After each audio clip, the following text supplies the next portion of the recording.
The League of Women Voters of Cupertino-Sunnyvale presents Vallco, What's Next? A community forum live from the Cupertino Community Hall. And now for tonight's moderator, Elaine Manley.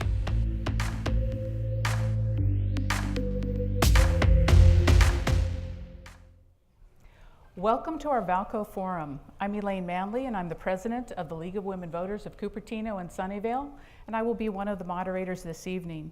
With me tonight, I also have Tracy Edwards, who is our vice president, and she will be moderating with me, and she is the main organizer of this event, so we definitely want to give her kudos for pulling all of this together. If I may say very briefly, if anyone needs a headset for the hearing impaired, would you please raise your hand? We do have a few headsets available. All right, we will continue. Excellent. All right, well, a quick explanation of the League of Women Voters. We are 98 years old. Look pretty good for 98, but been around for a while. We came about from the 19th Amendment, which gave women the right to vote. And our purpose is to empower people to shape better communities. Please note that we do not support nor oppose political parties nor candidates. We do, however, we study issues, we develop a position on them, and we work actively to support those positions. We have two different corporations. The first one is on voter education, and that is what tonight's event is all about, to educate the voters. We also have action and advocacy, and that's where we've studied a position and we're taking a position for or against something. They are separate entities. We have not taken a position on tonight's topic. So once again, this is thoroughly a voter education event for you. We do have a couple of requests. We would ask, please be courteous. Please listen respectfully. Listen without interrupting the speakers. Listen to understand, to hear other opinions and consider different opinions fairly. And do ask your questions. You will find there are cards on your chairs. Everybody sees a card available. If you could write down your question on the card, and I'm going to ask, please write them legibly so we can read them. Please put one topic on the card, not multiple topics. And if you'd like us to address the question to someone in particular, write their name on it, and we'll have people walking around that will gather the questions for you. When you have a question that you're ready to hand off, raise it up. Someone will come by to pick it up. If you need another card, raise your hand. If you need a pencil to write with, raise your finger, but raise your index finger. All right, good. Just making sure everybody's listening. I love it. All right, so we have 4 topics that we're going to talk about this evening, and each speaker has about 10 minutes to present. Then we're going to have a Q&A session with Reed Moulds from Sandhill Properties, followed by a Q&A session with all of our panelists. So we've got quite a bit to cover tonight. The questions presented will be those received in advance of the event, as well as those that you have submitted this evening. We've got our question sorters in the back that will just try to make sure that we cover different topics and make sure it's legible for us to read. In the interest of time, we will not be separately introducing the speakers, so I do want to remind you that there should be a flyer on your chair that has the bios of the speakers. We've got a tremendous panel tonight, so do take a moment to read all about who is presenting for you. So let's see, I think at this point I'm going to turn it over to Michael Lane, who will kick us off. Mike. There you go. Appreciate it. Absolutely. Thank you. Thank you. Well, good evening, everyone. Can you hear me okay? It's a real pleasure to be with you this evening. I've been asked to read to you the SB 35 statute verbatim and in its entirety, so I hope you'll be patient with it. I'm just teasing. Actually, I won't even read the slides to you, but I just brought those kind of give you a flavor of what that statute does look like and some of the key provisions of SB 35. My organization was fortunate to work with Senator Wiener last year on SB 35, and kind of the way to frame this and understand what the legislation does, it actually makes local planning more important and community input more important. It's just that you do that up front and not throughout the process and changing the rules as we go along or overlay conditional use permits and those kinds of things that can actually hold up a project. So that means you have control over your local land use and local zoning, the densities, design standards, but they must be objective standards, not just, this doesn't fit in with the character of the neighborhood, but objective standards about setbacks and height and those kinds of things are all fair game. So SB 35 doesn't undermine any of that.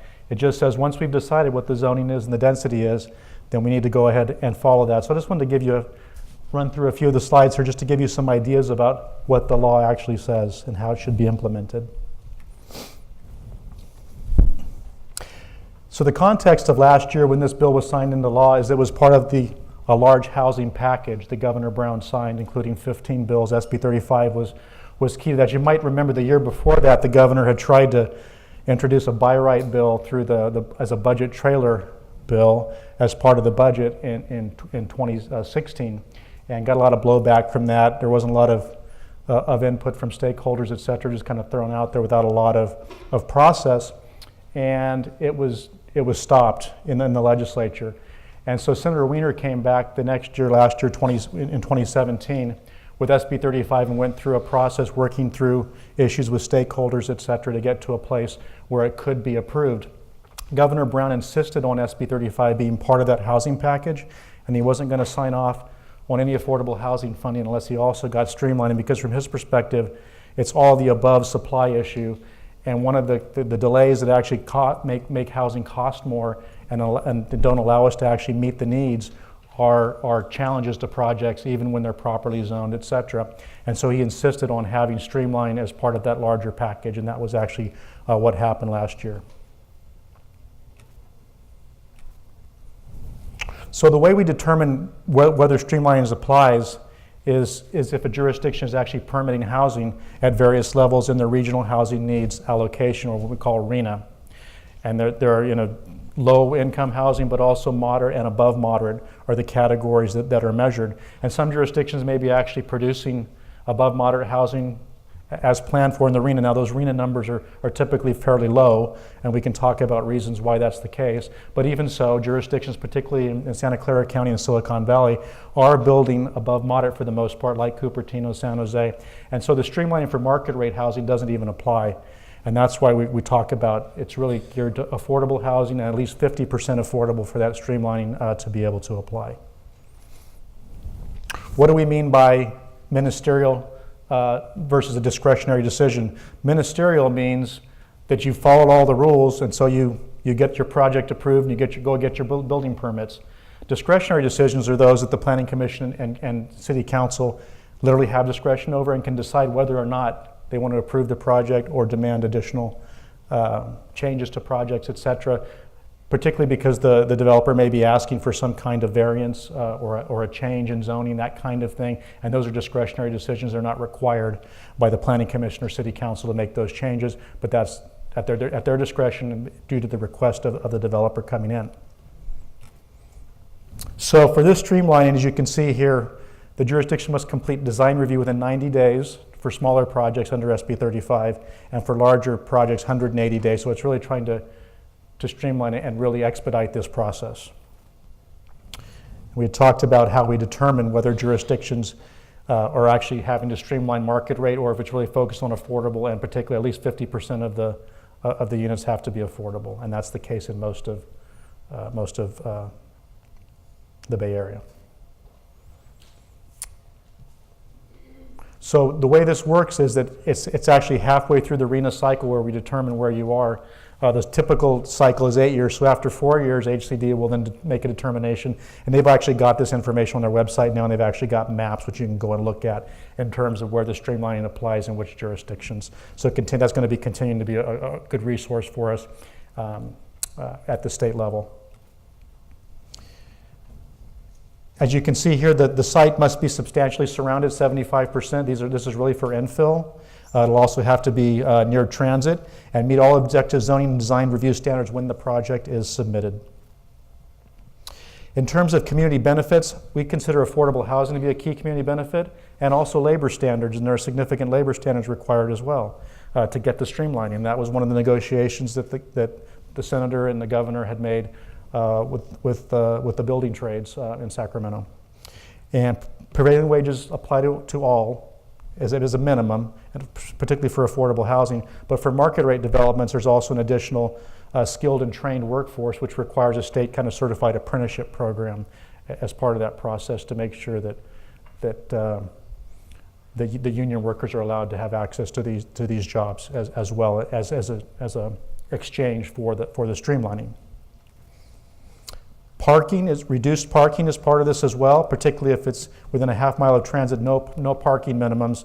Otherwise, 1 parking space per unit. The idea being parking is very expensive and drives costs of housing, but also a lot of times we have excess parking on sites and it's not used certain days or certain times of the day, and it's a wasted resource in many cases. Plus, the idea is to actually have a more robust transit system and to be able to the extent possible, get people out of their cars and reduce vehicle miles traveled. That's also part of the kind of the Plan Bay Area process that MTC and ABAG have adopted, and is to get as much housing as possible on infill sites near transit and reduce those commutes.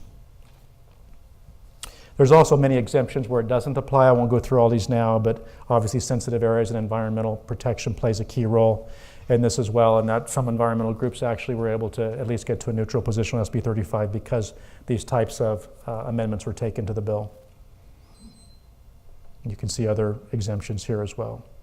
And then there's also protections against demolition of housing. So we're not going to, evict people and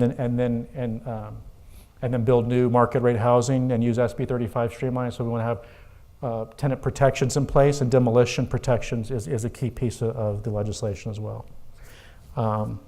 Once again, as you can see, most jurisdictions are subject to this because they just haven't been permitting sufficient housing at any level. Some have done better with market rate, but most, because of the loss of funding over the past decade or so for affordable housing, most jurisdictions are not at all near meeting their affordable housing RHNA numbers. And I think I'm going to go ahead and stop now. I've only got a minute left anyway, and thank you. Look forward to discussion.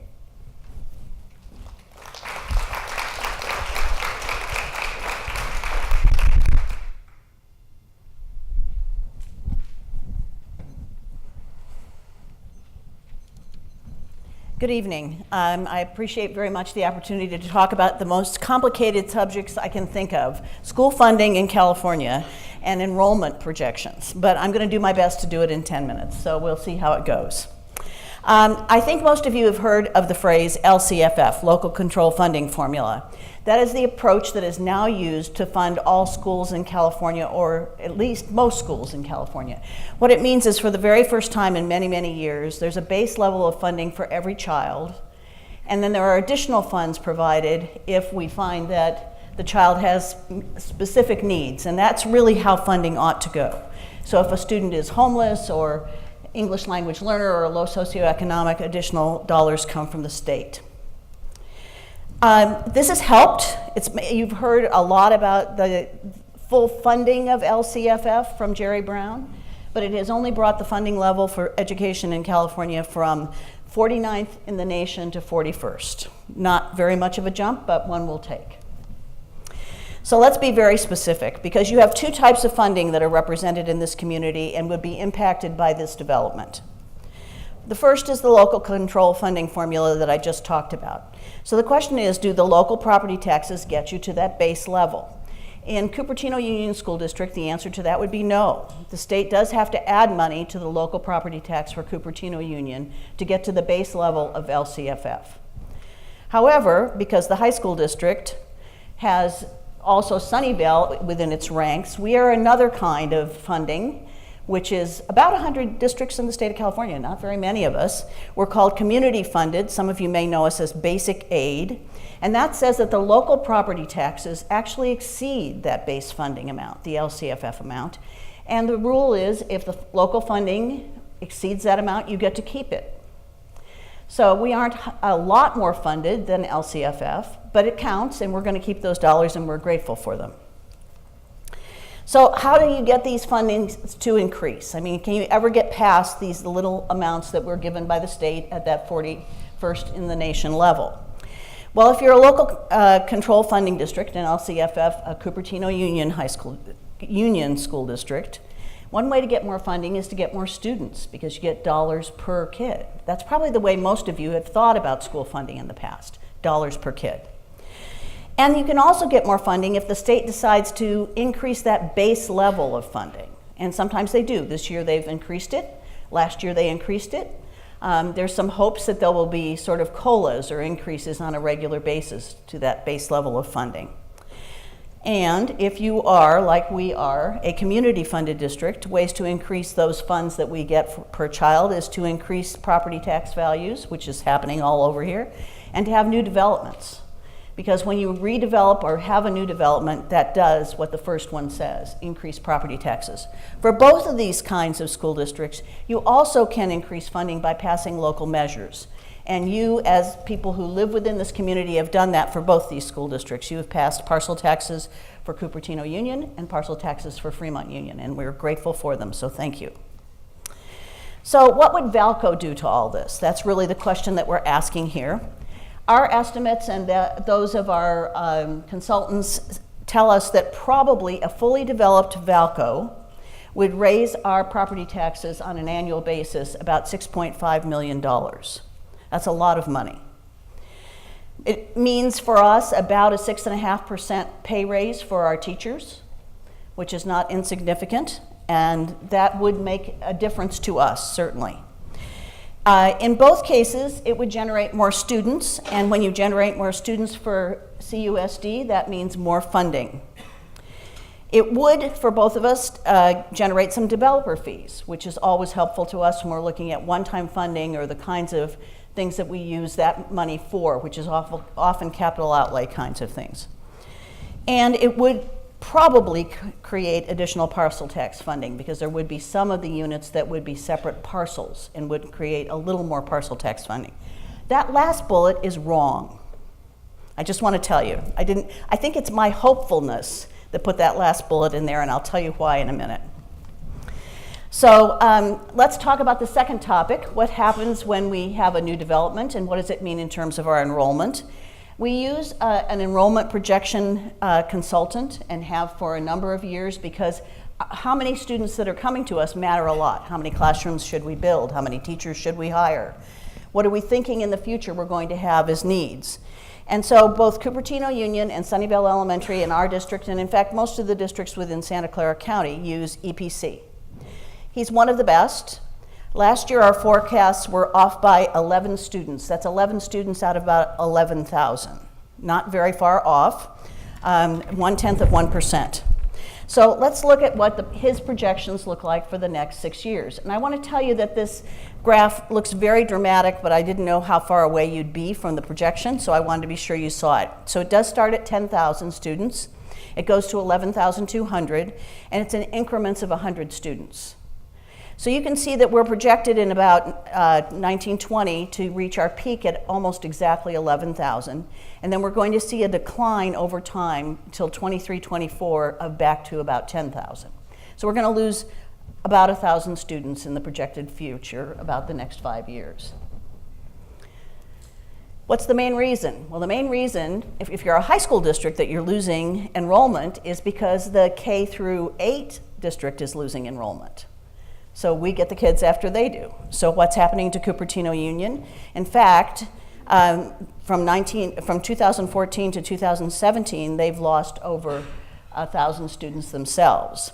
And that's projected to continue well on to 23-24. And those losses are not throughout all of Cupertino, but they are particularly focused in the Monte Vista and Lynbrook attendance areas. So those are the two areas where we're seeing the most dramatic decrease. Some of you may have been involved in this big discussion we've had around the decline in enrollment at Lynbrook High School.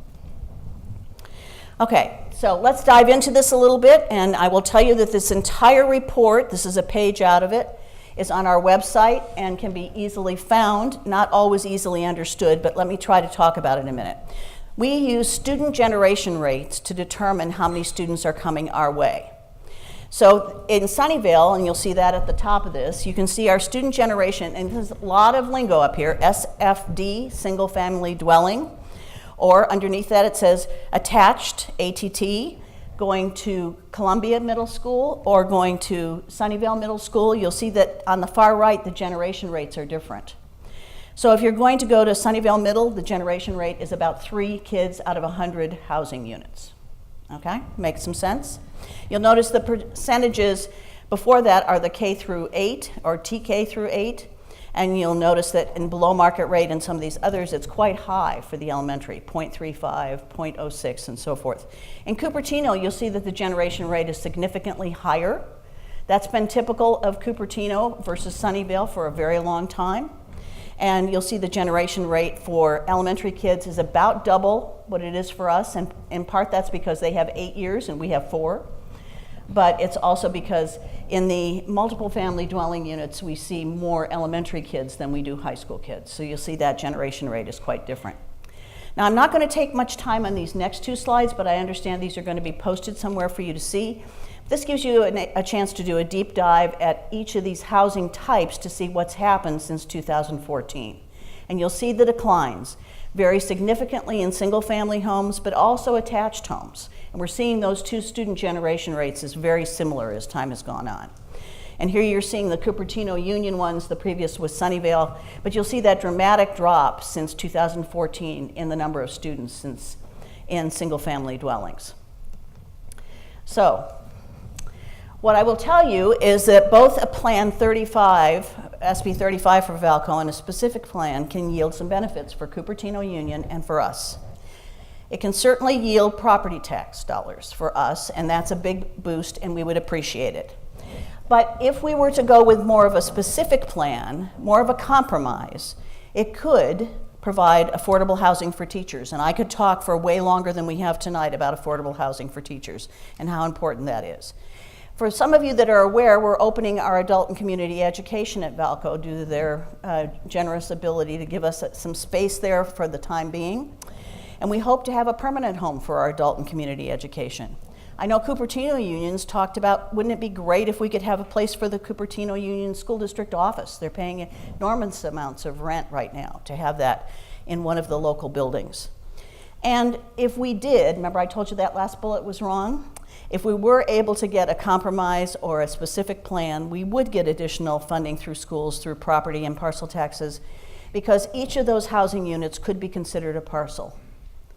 And if we have 2,500 housing units at $98 a parcel, it's a lot of money. Thank you.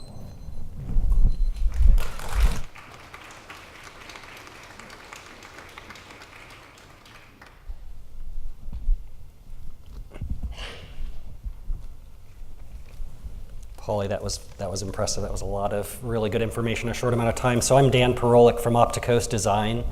And we've been hired by the city of Cupertino to lead the Vallco Special Area Specific Plan. And I think just going to take about 5 minutes this evening before handing it off to David to basically give you a really brief summary of the process to date and what's ahead. And I guess for those of you who have participated, I see many familiar faces, a reason for you to continue to participate. And for those of you who haven't participated to date, a reason to come and engage in the process, because we do feel the more people that we can participate in that process, the better, the most successful the process will be. So we've tried a lot of different ways to engage the community here. We've done focused stakeholder group interviews. We've done a kickoff meeting, which is a more structured event where we did an ideas board and had a lot of ideas that the community posted on the walls here in this room. We actually reached out to the local high school and did some activities with them related to this process. And I'd say it's definitely a bit of an understatement that this is an extremely complex project and process. Right, this SB 35 in and of itself is completely untested. You have a very passionate community here. That can be a really great thing here, that sort of have differing viewpoints that we're trying to sort of navigate and sort of build some consensus around. And so we've been constantly adapting to this process. And for those of the community who couldn't actually participate in a lot of those evening workshops that we had, there's been a website at envisionvallco.org that's given them the ability to give their input online throughout the course of the several months of this process to date. And we feel that's actually been fairly successful.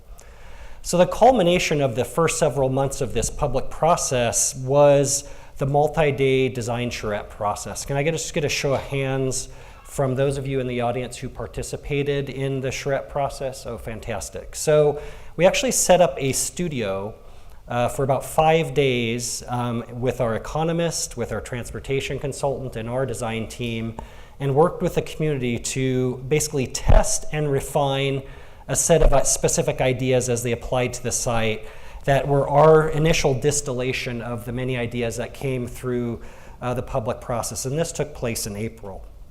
So for those of you who participated, this is not new, but we had a physical model where we were actually building three-dimensional scenarios of the different ideas, whether it be public spaces, sizes of buildings, a new street network where the parks and open spaces would go. And we also generated a lot of drawings to represent those ideas, and we updated and refined those over the course of the week based on that participation and that input. Right, there's some ideas that the community can agree upon already. And so it's like a very thoughtful transition is needed as you move to the west into the residential neighborhood. And so we can agree upon that, so what do we do with that as a team? So we take that information, we start to think about what sorts of policy, what sorts of vision, what sorts of objective standards do we now need to write and integrate into the specific plan to ensure that there's actual predictable implementation of the vision that we worked on with you as the community members, right? Then there's other ideas where, most of the community, and this is a general plan policy, is they want a town square, a vibrant public open space on this, the former Vallco site.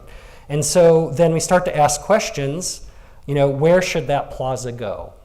Does it matter? Should it be on Wolf Road? Should it be internal to the site? How big should that be? What are some of the minimum parameters? How do you want to activate that space? And so once again, we take that sort of information and we're going to ultimately put that into the specific plan, into the set of development standards that we're writing that will land within the specific plan process. Right, then there's some more slightly controversial topics like scale of buildings.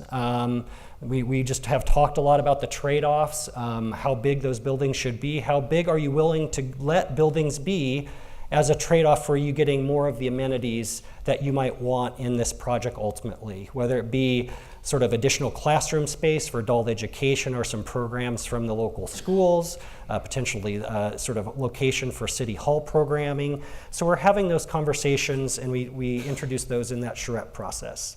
So we're currently, there's live comments related to all the information and all the designs that were created at the public charrette process. You can go online right now to the envisionvallco.org site and implement your comments onto that site. And this is open, I do believe, through the end of Thursday. So I just encourage you to take a look at that. So the next step in wrapping up here is the second of the two charrette processes. This Sunday evening, we're going to actually kick off the second charrette process. And I do apologize for the confusion. We actually tried to change some of the dates and the times, and we realized it was really confusing for you all. So we actually put it back to very close to what the original dates and times were. So it's kicking off on Sunday. We'll actually be here through Thursday. And I just encourage you to participate in this process. Come and engage, and our team will be here to respond to your questions and comments and to integrate your thoughts into the process. Thank you.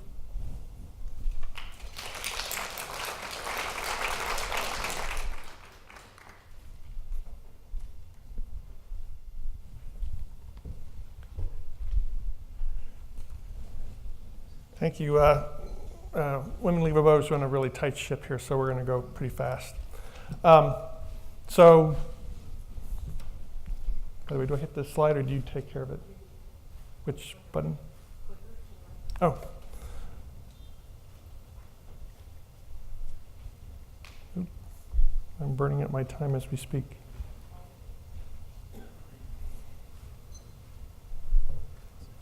Oh, okay. All right, so what are we doing here as part of this process? We're designing a specific plan. A specific plan is like a super zoning ordinance for a specific area.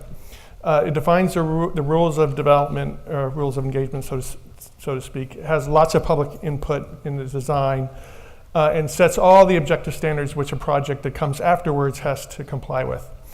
And this process can also include a development agreement, which is the sort of the business end of the project, which allows for the community benefits, the special project features, maybe that benefits the school districts or the city or the residents.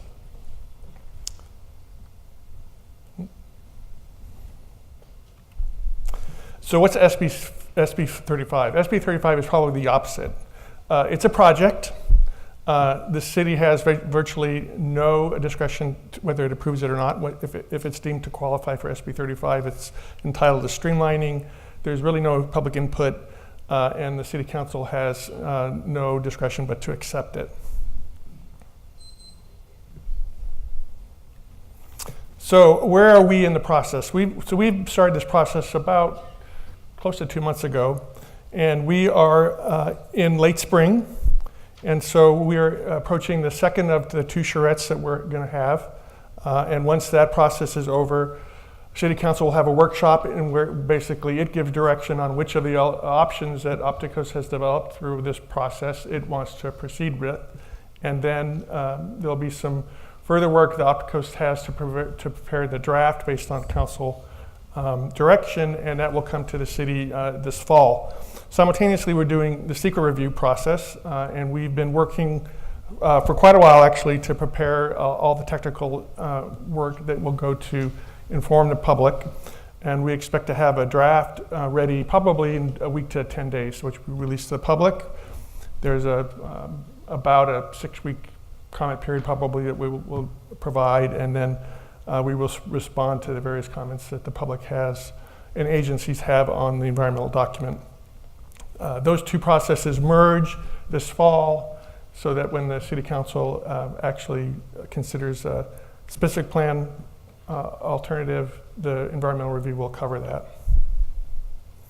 So this is the way we conceptualize the environmental review, because we don't really know, inside this circle, we don't know where the actual specific plan will be. It's sort of a point. And so we've developed alternatives that you can sort of visualize as points along this outer circle. And so that the impacts of whatever plan option the council selects should be covered by some version of the alternatives that we've designed along the circle. And in the middle, there's this sort of beige area, which are those options which certainly are within the impacts of the EIR, but probably are not financially feasible, like a single-family subdivision or a gigantic park. So what is the specific plan going to look like? It's going to talk about the scale of buildings and the uses.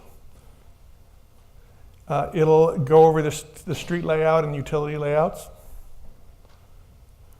It will discuss massing and visual, contextual types of issues.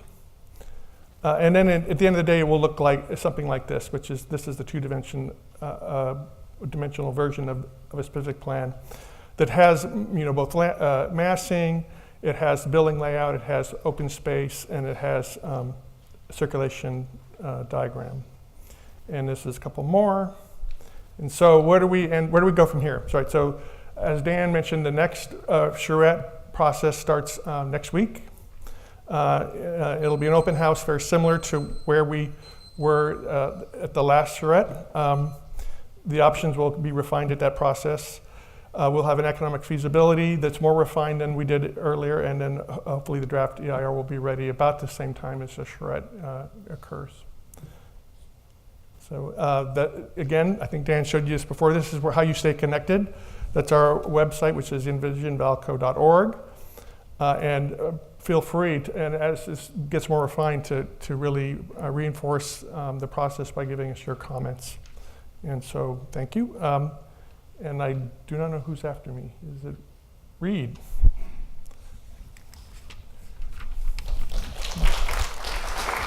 Thank you, David.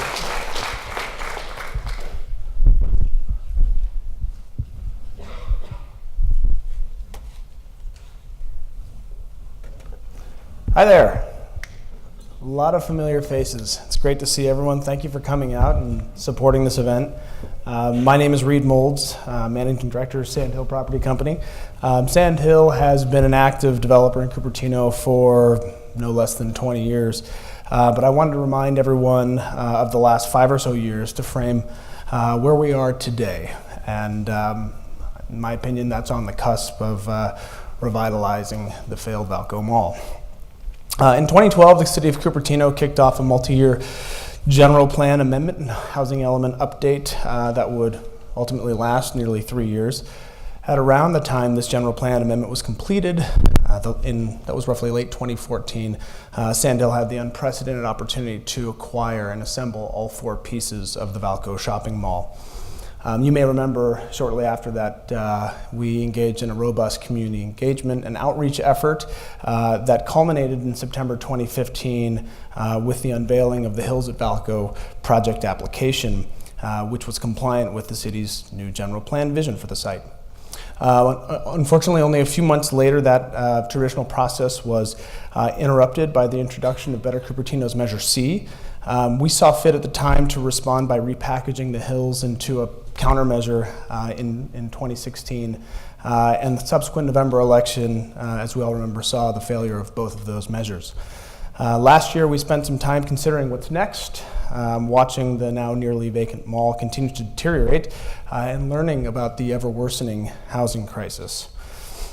In October of 2017, Sandhill requested that the city initiate a specific plan process. We obviously all remember that as well.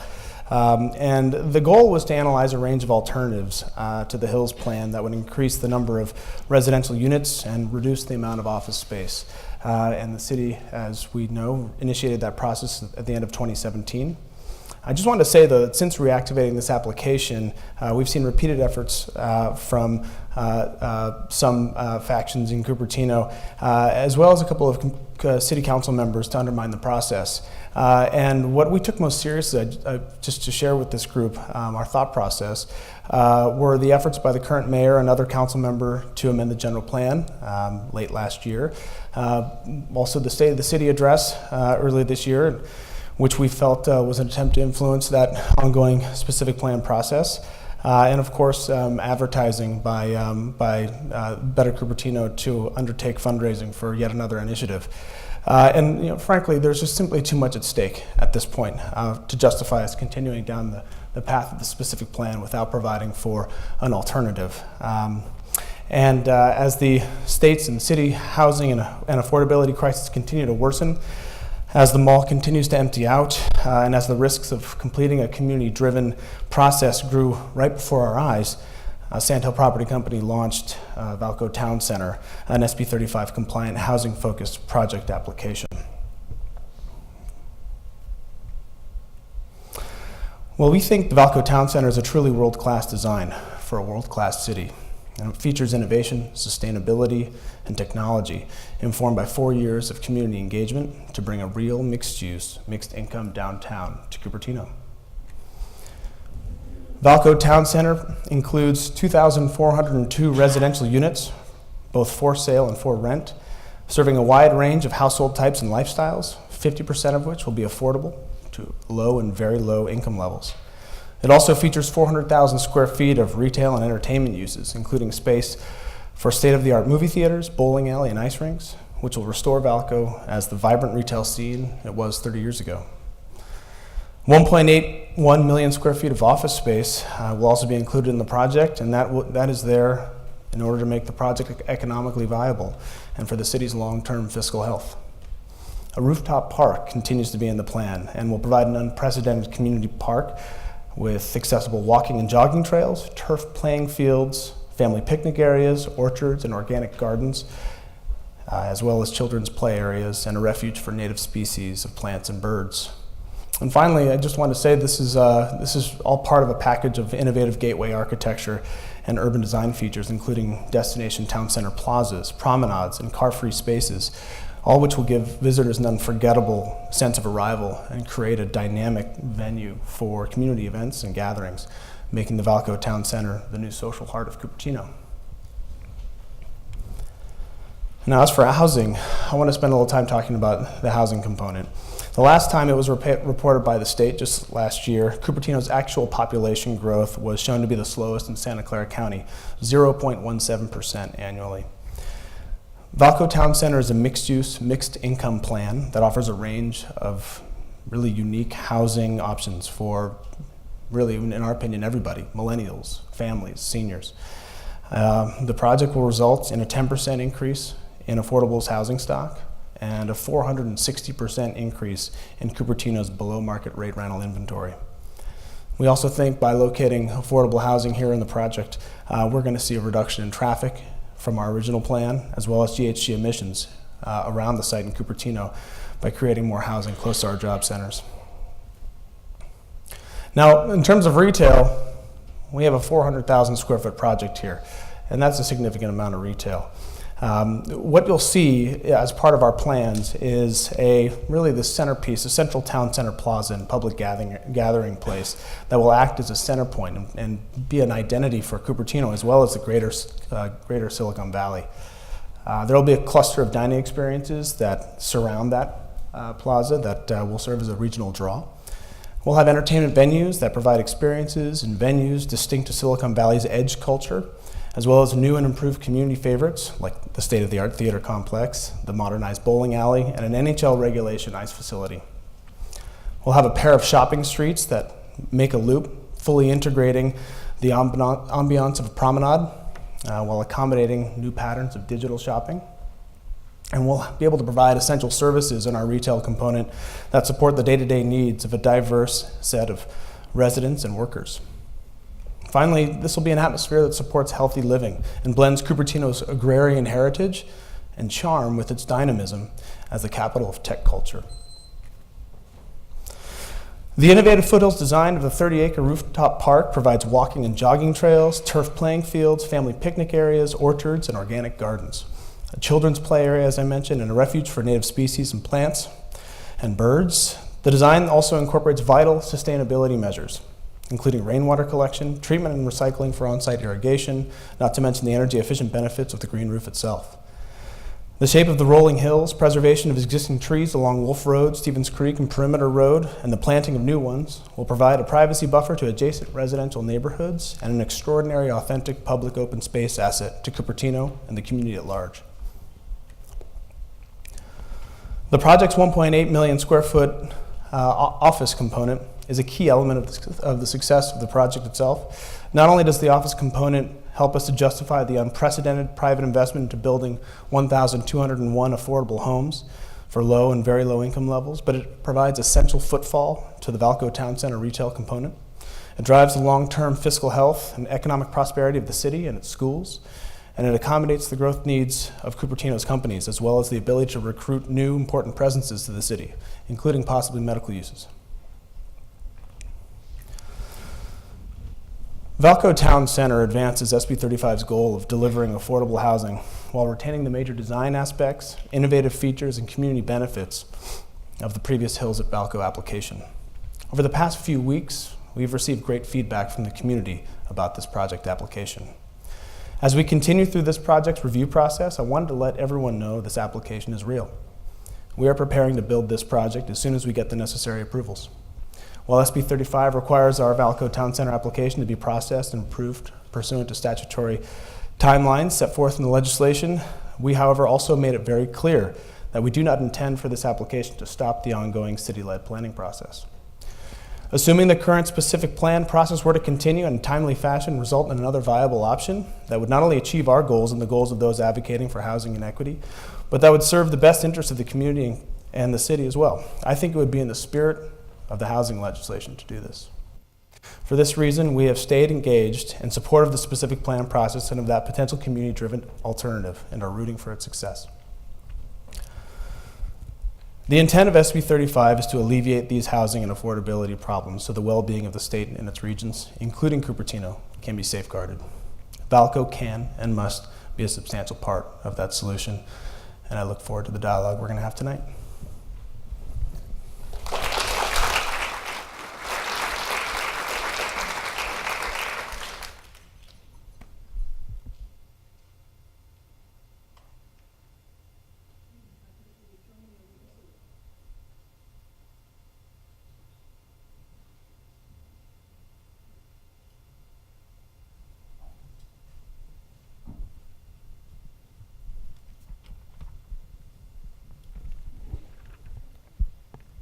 Not yet, not yet. Okay. In a bit, thank you. I get the benefit here of spending, and by the way, my name's Tracy Edwards, and I'm so happy you're all here this evening. Reed kindly agreed to allow us to do some Q&A just with him. This is a big topic, and we want to give it adequate time. And after we've gone through some of those questions, then we'll be inviting all of the panelists up onto the stage and take all the questions related to all the areas that we've covered. Just wanted to remind you, if you have questions, please raise your hand. You'll get a card if you've already submitted it. And they'll run the cards up to us as we go. So please don't hesitate in entering your, or submitting your questions. So with that, I think we had a hand up over there. Somebody need a card? So, hey, welcome. Thank you, Tracy. Thank you so much. Thank you for putting this on. As Elaine mentioned, we got a lot of questions in advance, and so we're starting with those. But we thank everybody that submitted them and are submitting them this evening. Reed, lots of questions about SB 35 and the specific plan. The first one was, when you were considering submitting for SB 35 and when the Opticos project was underway, did you consider putting the SB 35 plan into the charrette style review and seeking comment on it directly? This is, you're asking before we submitted the application As itself? you submitted it, and with the encouragement of continuing the process, did you consider having your plan, your SB 35 plan, go through that process? I think that we weren't going to try to tell the city of Cupertino and the very talented consultant team that they've put together how to run this process. But as I mentioned, it was important to us to begin down a road where we could have some certainty as to outcome. And frankly, I have not been closely involved in the specific plan process to date, and from my vantage point, I think it's been run very well. However, I would say, though, it always comes down to a vote of council, and that vote can be, obviously, it can be a no. It can be, at the same time, it can also be challenged, and it can be. There are a number of scenarios where either the process gets delayed, and where the process also, never actually gets resolved. And so, from our standpoint, was let's start a project application where we know we'll have an outcome, and I did not want to impose that upon the specific plan process per se, but we did want to make sure that we're able to bring this to a timely conclusion one way or another. Very good. When you sort of touched on this in your closing remarks, but when the Opticos project completes, do you believe there'll be enough time to potentially choose some of the alternatives or a component of the alternative that's generated by that project? I think so. I think that really the imperative here is let's get going on providing housing. And from my standpoint, we are working on a plan. We're now working on essentially two projects in a way, but the SB 35 project we expect be approved by September this year, in which case we may or may not have an outcome on the specific plan process. And so we are going to continue with what we have at the time. We'll be preparing demolition drawings, and we'll be preparing excavation, other make-ready packages that we typically do as we get ready for the first stage of development, and that is what we'll be focusing on at that point. However, should the specific plan be approved at about that time and provide a compelling alternative, one that to us also checks the box of being generated by this community and being something that is really authentic to the people that we've frankly been working for the last 4 years with and creating a solution for Vallco, then that would be something that we'd obviously strongly consider. I think the hope is, depending on where we are in that process, it wouldn't be too substantial a pivot to change from one project to the next. Very good. Okay, this one I'm keenly interested in. If local opposition was not an issue, and taking into consideration the social needs, and I interpreted that to mean housing and transportation, and the economic requirements of a project, what would your ideal project look like? Well, I would just say that if local opposition were not an issue, we never would have seen SB 35 more than likely. But if we could do whatever we want, I think we could probably spend the rest of this program talking about different project scenarios and different programs, numbers of square feet, number of units, that sort of thing. But a developer like us is probably more interested in terms, at this point, in terms of the whens than they are interested in the whats. And so, yes, there are a number of viable scenarios that can emanate from such a process that we could think about and propose, but really time is of the essence for these things, and that is the critical nature that we find, critical nature of the position we now find ourselves in. Okay. Regarding the affordable housing component, will you be working with an affordable housing developer? It's possible. We're still in early days as of now. I think that would be the plan as we continue through the specific plan. We would look to what the objectives of the city are, and I know that they've had some great successes very recently in terms of getting affordable housing projects approved, and we continue want to collaborate and learn from those successes, and also be open to partnerships that we think could further the objectives of the city as well as ourselves. And so certainly we are opening to partnering with an affordable housing developer. As to the SB 35 project, I would say my answer probably remains the same, but when we submitted that project, we made the decision to deliver these units ourselves. And so we are acting on that base case assumption that ultimately these 1,201 affordable units under the SB 35 application, they will be delivered and built by us. More than likely, once built, once we get into operating those units and working with the city on the implementation of these affordable housing units, we'll very much be interested in looking to align with an affordable housing partner who can help administer the affordable housing component. So I think one way or another we'll more than likely work with an affordable housing partner. Okay. Sort of three questions all about impacts. And I'll give you all three and then we can go one by one. How will you minimize the impact of construction on nearby residents and businesses? How will you work to mitigate the impact of the development on traffic? And how will Sandhill design the project to mitigate water consumption? So starting with the first one, the impact of construction on residents and businesses. Sure.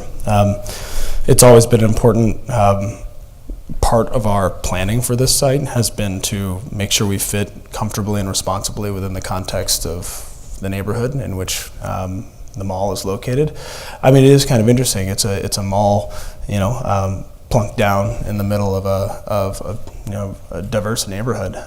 There's examples of most land uses and surrounding our site, but we know that there's always been a keen interest of the neighbors in the Portal neighborhood, just on the other side of the perimeter road, redwood trees and wall there, and we want to make sure that we're continuing to be sensitive to our neighbors. Partly inspired the design of the project itself, where we see in the current SB 35 application the silhouette of the roof and the heights of the buildings gradually increase as we increase the distance from that property line. But I think that,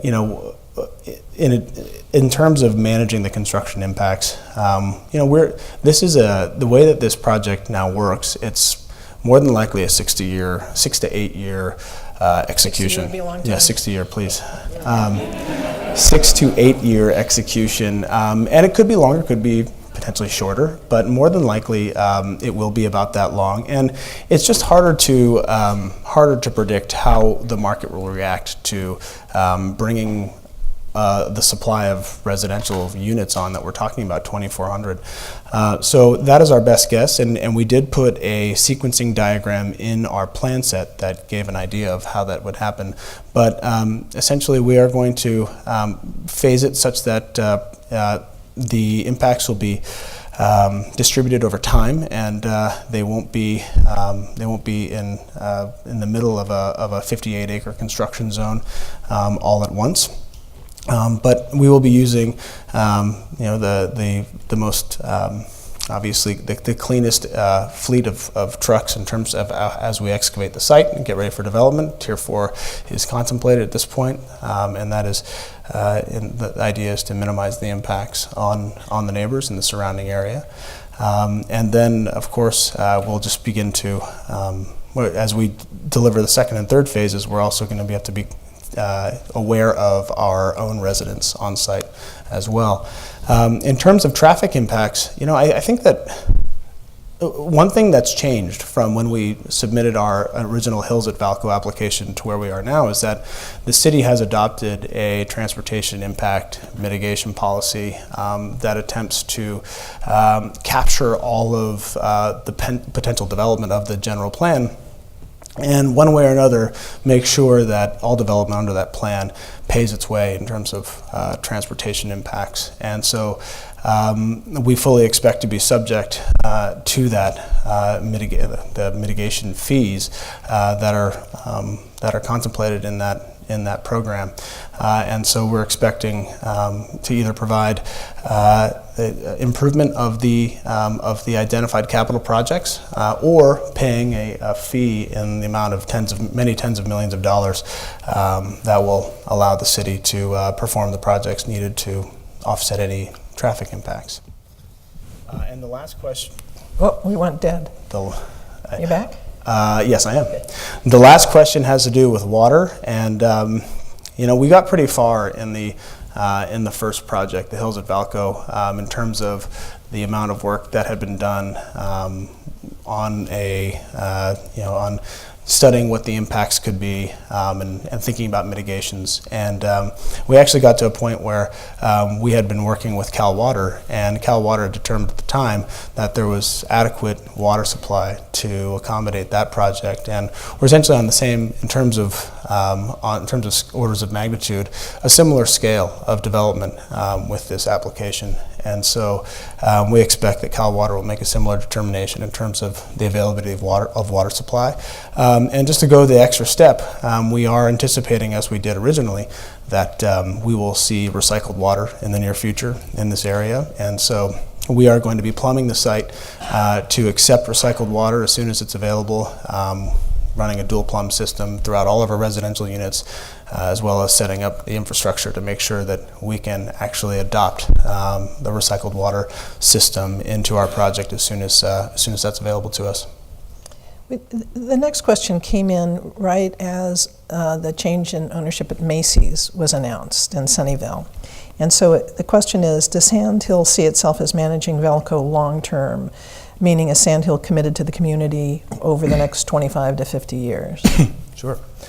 Fair question. I mentioned at the beginning of my presentation that Sandhill's been in Cupertino for over 20 years. So if the question is whether or not we're committed to Cupertino, I think that I could answer that easily as yes. We've been involved in many of the projects that you use on a daily basis. Our first project was Cupertino Village, and that was a retail project, and that was a project that was programmed by Peter and Susanna Powell, and was a wonderful success, continues to be a great success and a great bright part of Cupertino's future. We have a dozen other projects in Cupertino. And some that you might know include the Whole Foods on Stevens Creek. We developed that and continue to own and operate that property today. And the same applies to our Main Street Cupertino project, which obviously was a multi-year effort in terms of planning and working with the community. And we feel that we've very successfully constructed and delivered that project. And I think it's turning into a very vibrant part of this growing downtown part of Cupertino. As to Sunnyvale, I think that what's really important in these large mixed-use downtown projects is that you do have a single developer with single vision, and who is able to work with the community and is able to respond to the needs of the project and the city and the marketplace. And oftentimes when you have multiple players in that, it can at best slow things down. We exited Sunnyvale for two reasons. Number one, because we know how important it is for projects like that to be led by a single group and to minimize the risk of it not happening for the city. That city has been very patient in waiting for that project to happen. We'll be incredibly pleased once it comes to life. As someone who master planned that project, we expect it to be wildly successful. But frankly, we exited because we wanted to put our energy into developing a great downtown for Cupertino. And so we want to put all of our energy into this place, into this downtown. And that's why we're here today. Okay. Lots of questions on the green roof. So why is it an important, let me read you a few of them and then we can go back through them, but why is it an important feature of the product, and how will it be maintained both physically and from a safety perspective? Well, we've been, one of the reasons that I'm eager to take part in this, in your event tonight, is because we've been trying to engage in different ways of communicating with the public over the last 4 or 5 years here. The green roof was inspired by the input that we had received from this community in that many months of outreach in 2015. It was something that we felt not only responded to the fact that Cupertino could always use more parks, and of course as we plan our communities going forward, we always need to keep park space in mind, and not just collecting fees to create park space, but also actually seeing parks delivered and built. However, I would say that it was also the needs of the part of the city that we're in, where on the east side of Cupertino there's a significant lack of park space compared to the west side of Cupertino. We thought this was an opportunity for us to actually even the balance a little bit between the amount of open space and green space that folks on the east side of Cupertino had access to. But again, this was clearly a part of the community input that we heard in that initial stage of engagement, where we were asking the community, what would you like us to design before we hired an architect, before we actually did anything in terms of designing the project. We heard from this community that open space should be a premium. In addition to many other things, of course, there's lots of priorities for this project, a lot of things that it can solve, and that's always how we've looked at it. But open space was a key issue, and so it's, of course, that's that age-old question of how do you create these vibrant communities, these really kind of unique and special environments, but also provide for open space. And we felt that the Raphael Vignoli plan to actually elevate a good portion of open space was a brilliant solution to the problems that Cupertino presented to us. And this is a long-winded answer, but I just wanted, this is the signature component of this plan.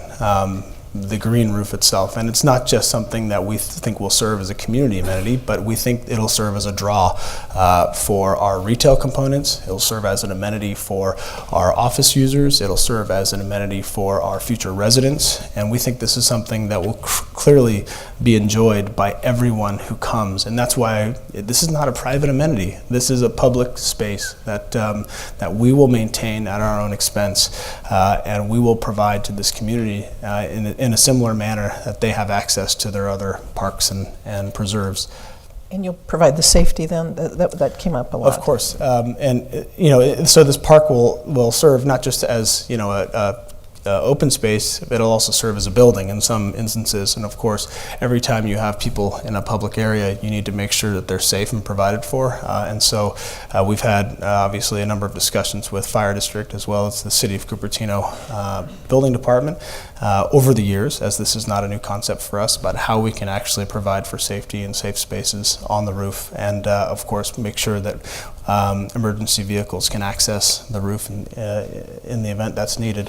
So this is all being provided for in the plans, and it's of course going to continue to be part of the process as we begin to pull building permits that have Fire District review on them.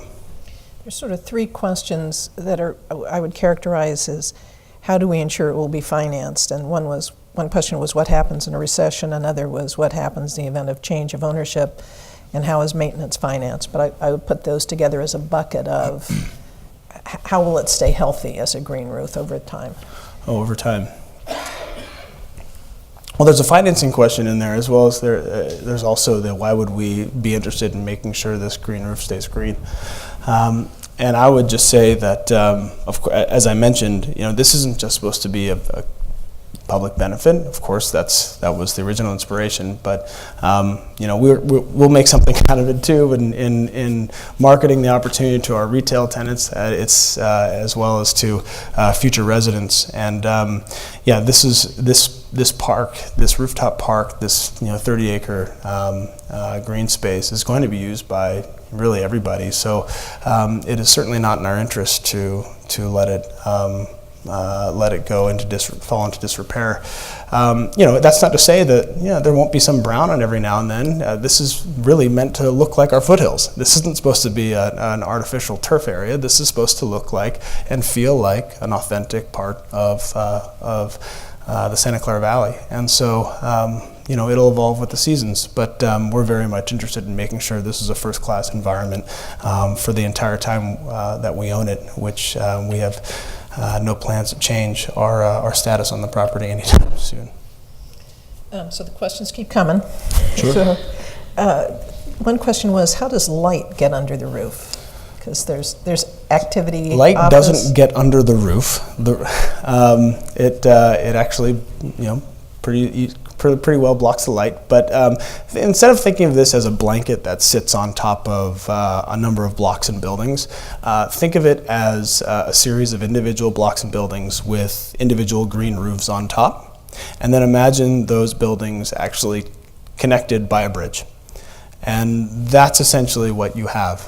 There should be no impact to light or the amount of shade and shadow on the street as a result of the green roof concept, save for those bridge locations.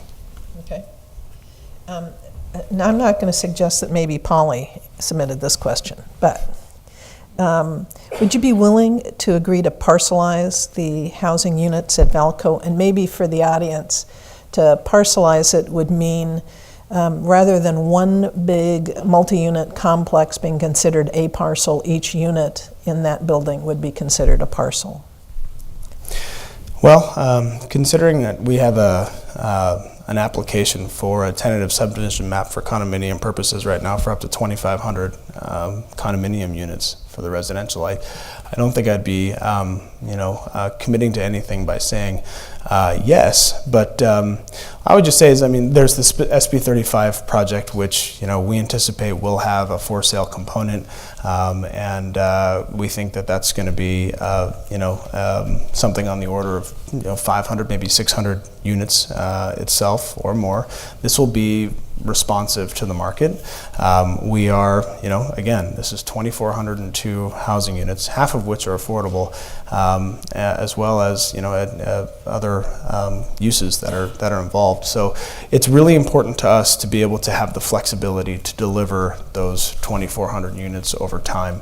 And something that really has been done a lot in recent years is rental housing. Something that has not been done much in recent years is for sale, and in terms of condominium, and that's something that that we think people would appreciate, having that opportunity to look at a opportunity to buy something other than what's offered in Cupertino today, and we think we could do a pretty unique offering at Vallco.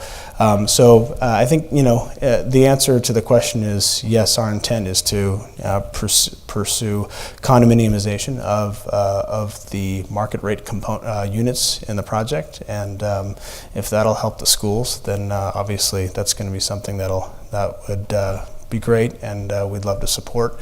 And in terms of the specific plan process, I think that's a wonderful discussion to have in the context of that final approval and the development agreement as we get into that stage of that process. Very good. Just we got one question, and you've sort of addressed, but just so we make sure that this one gets answered. So you're saying that the housing units will be both rentals and for sale? Let me be clear, the affordable component under the SB 35 application is 100% for rent. The remaining 1,201 units are at this time, we have, as I mentioned, filed an application for a map that would allow them to be condominiumized. Whether or not we ultimately sell those units individually or continue to hold them as rental units is to be determined, but based on the the application, the design of the units, the fact that some of these units are larger, significantly larger than typical rental product, we do anticipate going to market with individual housing units at this site. And one thing, you've certainly mentioned the number of units that will be considered affordable, but your plan actually goes into greater detail for both at 80% of AMI and below that. And so the one specific question is asking about extremely low-income households and how they would be addressed. Yeah, no, our project, let me start from the top. SB 35 requires 80% of AMI. Just for everybody, so AMI is area median income, so 1,200 units would be targeted at that. Yeah, that's right, annual median income. So 1,201 units, 80% is essentially what's required under SB 35. We have opted to provide deeper affordability, and we have, of those 1,201 units, actually, we are taking roughly 15% of the overall unit count, and making those very low income units. So it's about 360 units would be. Correct. Exactly, 360 units. That's exactly the number. Those will be affordable to people earning 50% of AMI. And that's obviously significantly more affordable, deeper affordability than what's required by the bill.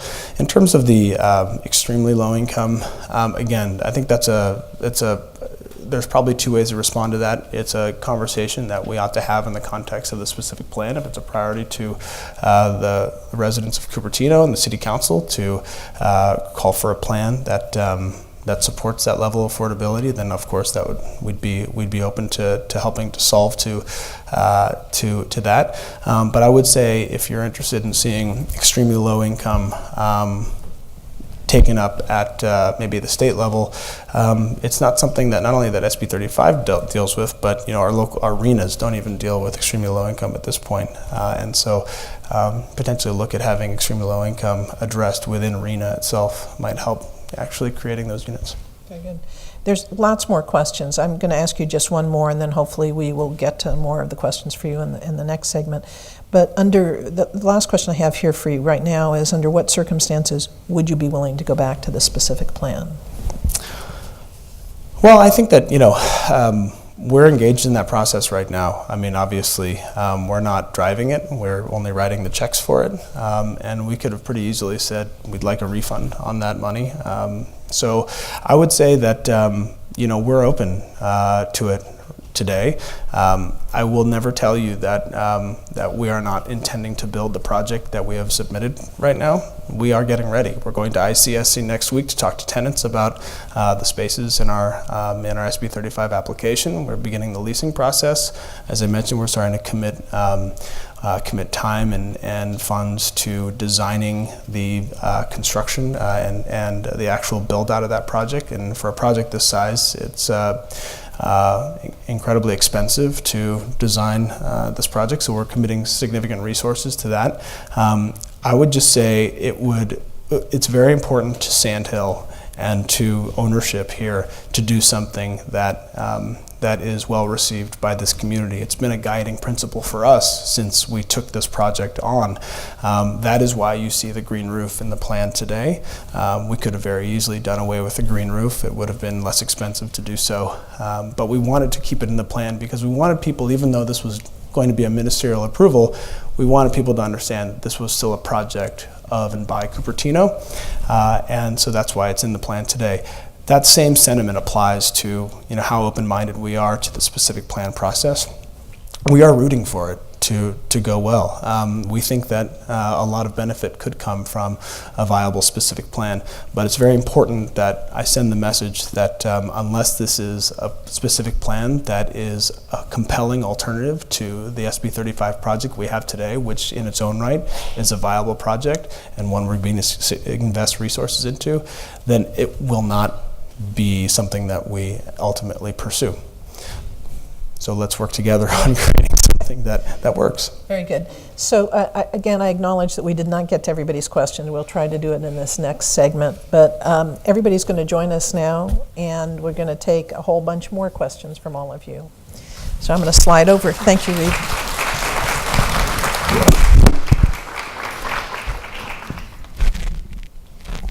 Probably going over there. So.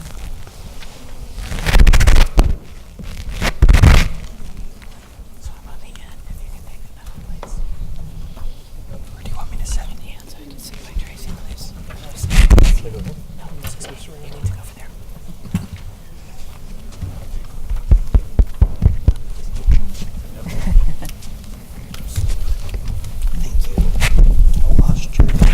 Thanks.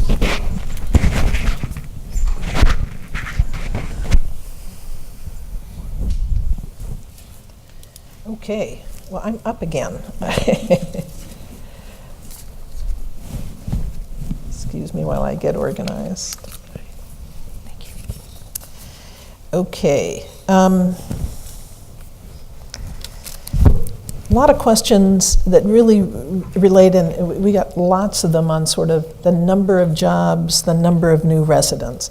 And so I'm going to start by asking Reed, and then David, maybe free to chime in on what are the projected number of new jobs that the office space will generate, and what are the projected number of new residents to Cupertino? Okay, well, I think that based on the office component, we're looking at a little over 7,000 jobs there, just shorthand using roughly 4 per thousand, which is I think a fair way to look at the office component in this project, because this is going to be, I think, space that companies use to put their valued employees, and this won't be space that will, I think, be intensely programmed. This is just, our assumption, and certainly, we'd be open to other input, but we're expecting roughly a little over 7,000 jobs coming out of the office, and obviously with the 2,400 housing units, that provides what a popular metric to talk about these days, a jobs housing balance of roughly 3 to 1 for the project itself. And what I would say is, if I could just take a moment on jobs housing balance, I think that that's a pretty good way of just looking at the macro sense, looking across regions about what is happening in terms of development. It's a hard metric to apply on individual projects because there are so many competing objectives, but the metric we're really proud of, obviously, is the one having to do with affordable housing and increasing Cupertino's rental stock and their BMR by 5 times in this project. So I think that's something that we need to look at. It's almost an issue of the greater good in terms of what this project does in terms of jobs housing. And Cupertino is, compared to other cities that it's popular for office tenants to go to, has actually got a relatively healthy jobs housing balance to begin with. So I think once you take our project in consideration, Cupertino moves from maybe a 1.7 to a 1.8 in terms of the overall jobs housing balance. So I think these are pretty healthy numbers, and we're also accomplishing the goals of providing an unprecedented amount of affordable housing here at the same time, as well as revitalizing a dead mall. So it seems like there's a lot of solutions that go into that question. So, David, how does that compare to your yeah, so we projections? use the rule of thumb, one employee per 250 square feet of office, and less than that for retail. So the retail does generate some jobs, but not as intensely as office. And then about 1.5 employed residents per housing unit is about the sort of rule of thumb. So you can, at 1.8 million office and 2,400 units, you can do the math, and it doesn't aggravate the jobs housing balance tremendously. It doesn't improve it either, though. I mean, the SB 35 project, but it does provide, as Reed says, some very steep affordability. Good, thank you. Michael, a lot of SB 35 questions, and I'm going to ask this one of several people. Where do you think SB 35 got it right? And how, if at all, would you suggest SB 35 be amended? Well, I think it got it right in terms of trying to balance the playing field between the jurisdiction and the developer and trying to create some leverage. And parking standards are just one of those ideas, but where do local jurisdictions often make projects infeasible? By requiring excess parking, for example, insufficient density, and in terms of affordable housing through a conditional use permit process, CEQA challenges, those kinds of things that have made it very difficult, and that's why we're in the deficit that we are in terms of affordable housing. So SB 35 is trying to streamline that while respecting the local jurisdiction's ability to do the land use and zoning planning, but then they have to respect what they've done. But this is a work in progress. We'll continue to take amendments to the bill going forward. There's kind of a punch list of things out there that jurisdictions are seeing as they implement that, and those will be coming forward, and clarifications in the language too, because it did come together throughout the legislative session with many different stakeholders weighing in. But I think the general thrust of the legislation is very strong. Anybody would like to comment on whether they think they got it right or where they suggest amendment? Well, actually, I'm not a huge fan of SB 35. It's interesting to note that there are only 4 projects in the entire Bay Area that are actually submitting under the streamlining process. The Vallco project is by far the largest and the most complicated of those 4. Just going through the analysis we're going through now to see if it complies is much more difficult than you would think on a project that's a sort of streamlined project. So I think that it was a one-size-fits-all measure. I understand the legislature's desire to stimulate housing because we do have a problem. There's no doubt about that. But as often is the case, they sort of create a very, very blunt object, and one that, frankly, I don't think has really managed to produce a lot of affordable housing yet, nor has it been sort of well received by local government. Yeah, it's still very new, and 100% affordable, certainly. That's a great opportunity. This is very unique, though, because it does have the commercial and office that's actually able to cross-subsidize the housing. Many of the other projects won't be that way, but the reason they did have at least 2/3 housing, but 1/3 potentially for retail and commercial uses is because oftentimes city councils and planning commissions require ground floor retail of some kind. And if you didn't allow that in the bill, then that would be a way to kill affordable housing just by requiring that, then you couldn't access SB 35. And so that's the reason that it does allow for some office or commercial as well. Michael, let me ask you one more question about that, and that is, how, as the bill was constructed, how was it anticipated that developers would pay for the affordable housing?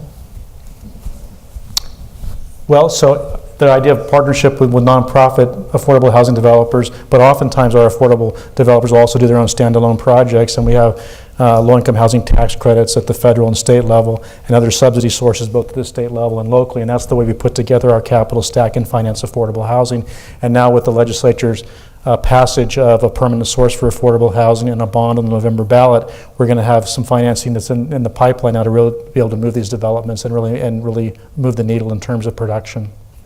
I'm going to ask one more question, then hand it over to Elaine, and that the office space, and we sort of touched on this a little bit, but the office space that's permitted under SB 35 appears to, in an unfavorable way, increase that jobs housing imbalance. Was that considered when the bill was being drafted? Yeah, I mean, but also the environmental goals are very important, and so both mixed use and mixed income developments are really where we need to be moving, and that's what the bill is trying to address, with the idea that being if people can live close to their jobs, particularly lower income workers who are really being priced out of Silicon Valley, and yet we still need those workers here locally, and for them to have to commute back in has just been a total disaster, and so we're trying to address that in a very surgical way, and that's why, for example, as many environmental groups tracked the bill and watched it and then ended up taking a neutral position on it because they saw the direction it was moving. Was a project of this size contemplated under SB 35? This is relatively unique, but obviously it falls under the purview of SB 35, but the majority of them I think will tend to be standalone, typically residential developments. Very good, Elaine. Great. So this will be open to everyone, and you've already spoken a little bit about the jobs housing balance. Do you feel, I guess I'll start with you, Dan, do you feel that that would be a good metric for cities to use in assessing projects? I guess it was brought up earlier. I think I do agree that it's when you're thinking about the jobs to housing, it's good to look sort of at the macro scale. in terms of the benefits and impacts. I think there's a lot of other metrics that are actually much more effective and helpful in creating vibrant, walkable environments that have, housing, office, and housing at a variety of different price points. So I would say that there are a lot of other metrics that we're looking at as we go through a process like this. Jobs to housing ratio is one of them, but I would say it is a kind of a metric that I think more and more places are moving away from, or at least putting it into the pot with a broader range of considerations as they're going through a very complex project like this. Okay, are there one or two that you would mention that come to mind that might be better metrics? Well, I think, for example, like when we start talking about housing, we're going to start talking about density pretty quickly. And actually, a lot of our messaging that we do in communities all across the country when we're talking about creating walkable communities is that, let's even shift the conversation away from that density number, because it actually doesn't mean a whole lot, because you can have the exact same form of a building, a 5-story building on a 400 by 400 foot block. And if the unit's average size is 1,000 square feet, it might have a density of 60 units per acre, but by simply reducing that unit size to 700 or 800 square feet, the density would go up, a third, but the form will stay exactly the same. And what that's done, it's actually that entire system based on density has discouraged smaller, more affordable units to be built. So I think a big part of why SB 35 is now on the table in California is we have a planning and a regulatory system, both in our general plan and our zoning, that is this density-based system that's actually causing a lot of problems for communities in terms of delivering housing. And I think we like to shift away from that and talk about more tangible and effective things like what is the quality of that environment along the street, how are the buildings interfacing with it, what is the transition from a larger mixed-use project like this into a neighborhood, and even just how are the streets designed in a way that accommodates pedestrians, cyclists, future transit, as well as automobiles in a project like this, because there's been a lot of discussion about parking, and even just parking alone can be the biggest detriment to creating a vibrant mixed-use environment like this. So we do, even on our team, have Alta Planning is looking at the transportation demand management strategy, because at some point you're providing so much parking that the mitigations you're trying to make aren't going to be successful because you make it too easy for everybody to have a car. Okay. So. Would anyone else like to talk about that? About jobs housing ratio or any other metrics? I guess I'd agree with Dan. It certainly was a more popular metric, say 10 years ago. But if you think about it, it doesn't actually make a lot of sense applied city by city basis. Cities' boundaries are pretty arbitrary. Cupertino versus Saratoga, our boundaries were set, basically based on politics and chance. And so, saying, well, Cupertino should have the same balance of jobs or ratio of jobs that San Francisco does is just kind of silly, right? So jobs housing balance is much more relevant on a regional level, but on a jurisdiction by jurisdiction, you'll end up with a pretty dysfunctional urban environment if you try to apply it uniformly that way. And I would just say in the Bay Area over the past decade, we've produced 8 new jobs for every new housing unit, and that's the reason you have SB 35, is that the state has declared this issue to be a matter of statewide concern and not just a municipal affair, because it's actually taking us over the cliff. It's not sustainable, the path that we're on. It'll actually undermine all of our gains we've made in the economy as well over time. Okay, great.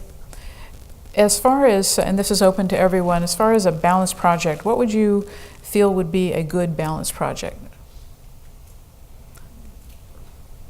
The ratio of the jobs and the housing. What is a good one?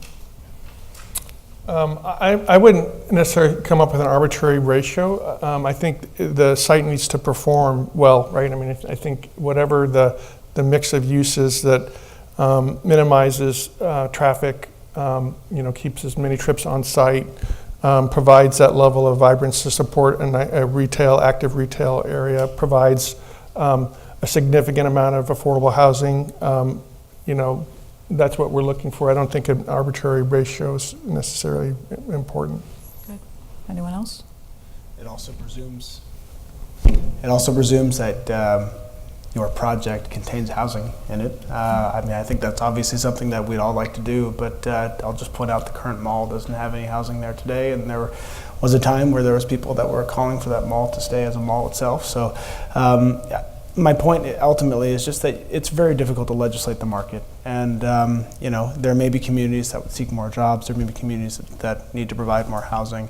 Developers will be able to respond when there's, I think, not only a clear set of standards, which obviously something like SB 35 attempts to clarify for applicants, but also good policy goals that a city might have. Like, for example, if the policy of the city of Cupertino is to maintain roughly a jobs housing balance in the place it is, then instead of making it, I think, project by project, you would probably say, over a 1 or 3 year period, we want to make sure that we are in line with this balance, but recognizing that different sites will require different things, and the market is subject to change, and that allows the community to be flexible in terms of seeing projects come forward, but at the same time, keeps people focused, developers, property owners like us, on ultimately what the long-term goals of that city are. Good. You want to say? Okay, great. All right, and then the next question, developments like Vallco today will shape the future of our city, Silicon Valley, and the broader Bay Area. What responsibilities, if any, do developers and cities have to the communities beyond their border? Who wants to go first? I don't know about developers. Developers, are trying to produce a product that meets the market. I think that's probably a more relevant question for elected leaders in cities around this region. I think we all need to respect the needs and the impacts that we have on our neighbors. And we do consider that.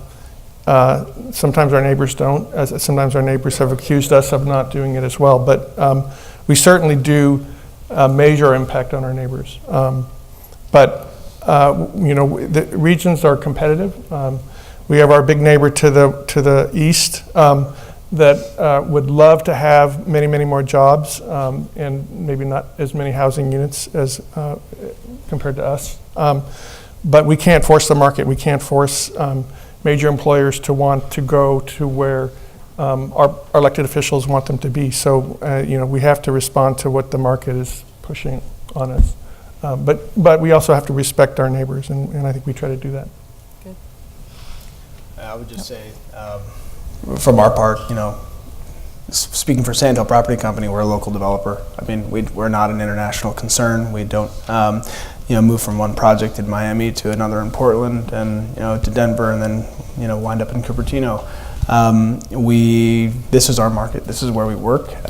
We attempt to have long-term relationships with every city, and that we can within this region. And so, of course, that's I think that many are like us in terms of this approach. There's a great deal of local developers here that espouse that outlook in terms of how you do business. At the same time, as a developer, you can only do so much, and you really look to the policies in place in the cities in which you work, and obviously when we look to doing a project at Vallco, we look to the general plan, and it's up to the city to compose that plan in a way that is, I think, harmonistic with its neighbors. At the same time, typically we go through the CEQA process, which is what we're doing right now under the specific plan, and that CEQA process obviously is an opportunity for these other jurisdictions to weigh in with what they think the impacts of development will be. And of course, we're going to be, as we continue with the specific plan, very interested to see what input surrounding cities and other agencies have on the redevelopment of Vallco. So I think that's another way for these cities to get involved. And I would just say in terms of, for example, the Peninsula and Silicon Valley, where many of the jurisdictions are contiguous, it's really important that each jurisdiction do its fair share. And that's why RENA is so important to be able to allocate those numbers. And every jurisdiction should be zoning for multifamily sites and have enough property zoned multifamily sites to really put some pressure on land prices, because now in Silicon Valley, in some cases, land is over $10 million an acre or more. And that's a crisis for affordable housing in particular. And so just to put on your radar, Senator Wiener has another bill coming down the pike, which is SB 828, which is RENA modernization, RENA reform, which means putting more teeth into that to make sure we are properly zoning sites to do the housing so that we can maintain that jobs housing balance. Okay, thank you. Tracy? I have something for you here. And acknowledging, that, as Michael was getting us smarter about SB 35, that a component of SB 35 in terms of its community benefits is the affordable housing and is the market rate on labor. But if Sand Hill were to agree to provide some community benefits on top of those, what would your priorities for those benefits be?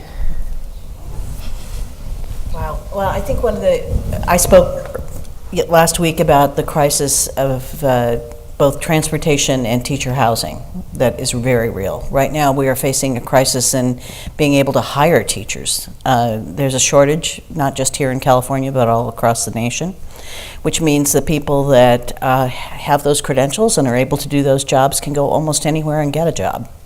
So we have to make it possible for them to come here and teach the kids of this community like they have for so many years. That's why many people moved to this community, was the great schools. And we've got to figure that out. So I think it's a balance of thinking, could we have some teacher housing? Could we have some solutions for those teachers that live so far away to make the housing affordable?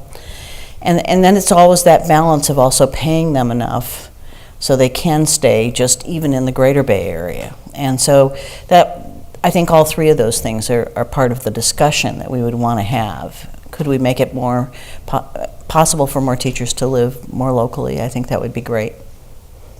David, let me ask that question of you. What would be on the city's wish list? Well, some of the same things that Polly's talked about. We have some of the same issues. I have a mid-manager, very talented employee that just told me the other day that she might have to leave because she can't, she's got two small children. She can't commute for an hour and a half each way, and it's not sustainable for her. So she's going to probably have to find some place to work closer to where she lives. So clearly, housing is something that I think, affordable housing is something that's important. We also need to find some help with transit in this area. It's probably not something that this project can solve on its own. We have huge employers in our region that have essentially tried to solve the transit problem by themselves with private buses, and that's really no longer working. So, we would love assistance to get some big transit facilities here that can, keep people off highways. Aside from that, we need open space, and that's something they'll be looking for in the specific plan. And I'm sure there are also various other, facility needs that we have as well that we'd be looking for this project to help us out with. And I would just clarify, for affordable housing, our nonprofit affordable housing developers, they also pay all the same impact fees that market rate developers do in terms of parks fees and school impact fees to mitigate the impacts that they do bring with additional residents. And SB 35 doesn't do anything to undermine that whole regime in the Mitigation Fee Act and those fees the developers have to pay. So Reed, let me ask you the question. Are you contemplating making any voluntary contributions to the community if you go down the SB 35 route, in addition to affordable housing and the market? Right. Yeah. Rates? No. Thank you for the question, Tracy. I've spoken at length already about the journey that we've been on with this community for the last 4 years, and that journey began with an exploration of the priorities for this community, not just in terms of what kind of retail they wanted and what they imagined in terms of the actual place that we'd be creating together, but what potentially non-nexus or nexus benefits the community might ask for a development like this to help them solve.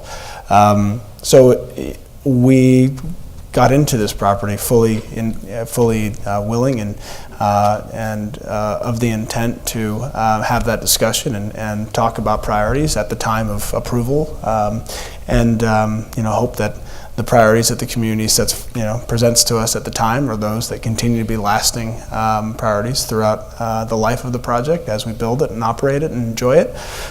So I would say that, again, we haven't changed. We're still very much interested in doing something and that involves community benefits. And frankly, like I said, if we are to change gears and go from an SB 35 project to a specific plan-driven project, one of the important things would be is that it is something that the community would be very excited about. So I think that of course we continue to believe that the community's priorities are to support the schools, and we think that that's a wonderful idea and something that we can talk about with Polly and her counterpart at Cupertino Union School District about what the near-term and long-term needs are of the districts that development like this could help solve, and I think that's probably an appropriate exercise for the community to go through and thinking about that over the course of the remaining course of the specific plan itself here, and yeah, in terms of transportation solutions, we are also very interested in those ourselves. Our original project proposed quite the long list of transit benefits, and Measure D had all of those benefits incorporated into it. So this is not something that we'd be thinking about for the first time. I think the city manager is correct. I think the development community is somewhat limited in terms of what it can do to solve these regional problems, but to the extent that there can be benefits that are important to this community that we can help with through this project, we want to hear about that. And also to the extent that there's a role that we can play from our vantage in terms of helping this community with these larger solutions about bringing transportation and transit to Cupertino in a meaningful way. That's also a role that we'd be open to as well. And Tracy, can I just Please. Can I just add, because I think this is a critical goal and objective of the specific plan process, is the specific plan process is the opportunity for us to work with you all to determine what your priorities are in terms of amenities within the project, and then try to figure out a way with our economists where that it can actually be a viable alternative for Sand Hill. So I think that's a really important message So related. show up May 20th to 24th. Show up this Sunday through the course of next week. Go online and participate in the survey, because this is the opportunity for us to help you sort of clearly communicate what the priorities are, what you'd like to see, and us to try to figure out a way to make that viable within the specific plan. Very good. Good. Now this question, I'd like to start with your outside consulting perspective and then come to the inside city perspective. So the question is, it's been suggested that Cupertino should resist development. It's big enough, and other cities around seem to have successfully resisted growth. If Cupertino can resist all further growth, should it?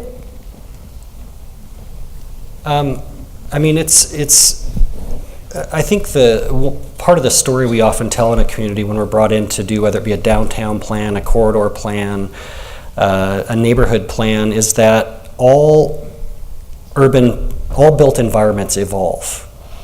You'll not be able to find a single place in terms of built environment anywhere in the United States that stayed stagnant in a point in history. And I'll often show a black and white photo. We're doing the downtown plan for Davis, to show a black and white photo of the dirt road, the one-story sort of western shopfront buildings, and said, well, what if in the point in the history of your town, your ancestor said, we like it how it is, we're just gonna freeze it right where it's at. And the reality is that's just not the way the built environment works. It's always evolving, it's always changing. Now, communities can and do need to be smart about what sort of framework, policies, regulations they put in place to allow that evolution to happen. So it's done in a way that is part of the community's vision through your general plan, through your zoning codes, through the specific plan in this instance. But I think it's, just the reality is places are going to continue to evolve. So just working to put a framework in place to enable them to evolve in a way that the community's interested in supporting. And I think, just the reality of us being in the Bay Area and being in the market that's in the highest demand office space, everybody wants to live here, everybody wants to work here. It compounds the pressures, and so it just makes it more important to do smart planning, whether it be transportation planning, land use planning, visioning like this, to make sure that those frameworks are in place for that evolution to happen. And I just find it fascinating that we want to approve an Apple headquarters or a Google headquarters, but we're against development. I don't understand how that works. Okay, no, good point. Yeah. Yeah, first of all, I'm not sure I would agree with one of the premises, which is that all these other cities around us have resisted development. Sunnyvale is on the cusp of approving I don't know how many millions of square feet of office, and Santa Clara has a project that has 10 million square feet of office and I don't know how many thousands of residential units, and Mountain View just approved 10,000 residential units. So clearly a lot of our neighbors are not resisting development at all. And I think we do have a segment of our community that says, well, we should provide only the bare minimum of housing, and by the way, we shouldn't have any office at all.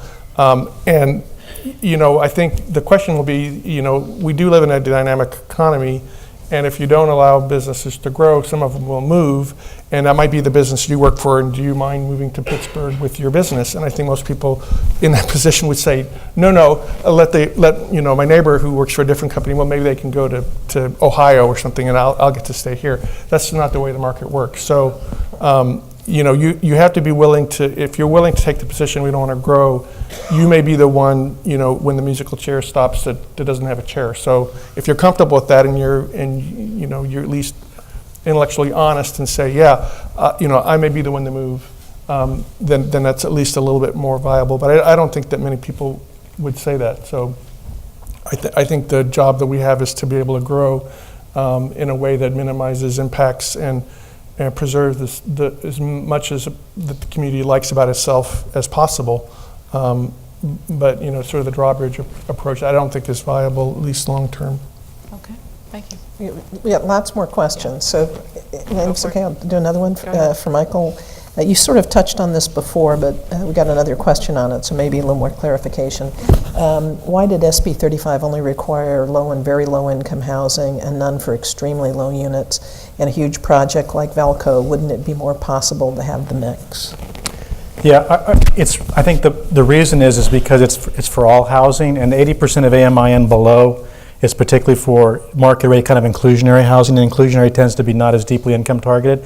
But remember, SB 35 also applies 100% affordable and all the special needs projects and others, where you have wraparound services for people. So the entire gamut of housing is included in SB 35 streamlining. And those require special funding sources anyway to really get to the ELI and get those services in there and that kind of thing. And that's really what our nonprofit affordable housing developers specialize in. Thank you. Great, I'll take one.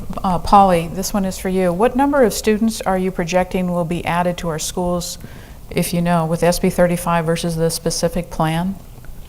Well, we don't know what the specific plan is, so that's a little tough. But I think we have looked at the number of students that could be generated under SB 35, and there's a couple complications with it. We only have a very few examples of below market rate housing in our local area to really determine what the student generation rate would be. So you could take it probably is in the range. We've looked at the most extreme because I think that's what you ought to know if you're working in schools. You want to think, what's the worst case scenario? And be sure you're ready for it. And it appears to us that the most extreme, highly unlikely, but if I'm going way out on a limb, would be 300 high school kids. And if you recall the slide that I showed, by the time these units, I'm going to assume it's not 60, or 6, but even if you assume 4 or 5 years, that wouldn't even backfill the number of kids we would have already lost. And the generation of funds would easily cover the cost of those kids.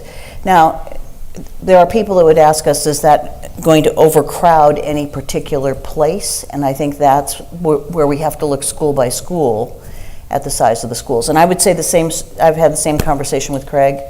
We've looked at the number of students that they would generate, and he said it would be, we know it would be likely more than I just said, probably double. Remember, they have twice as many years. And they would have lost 3 times that or more by the time these housing units would be in place. Okay, thank you. Tracy?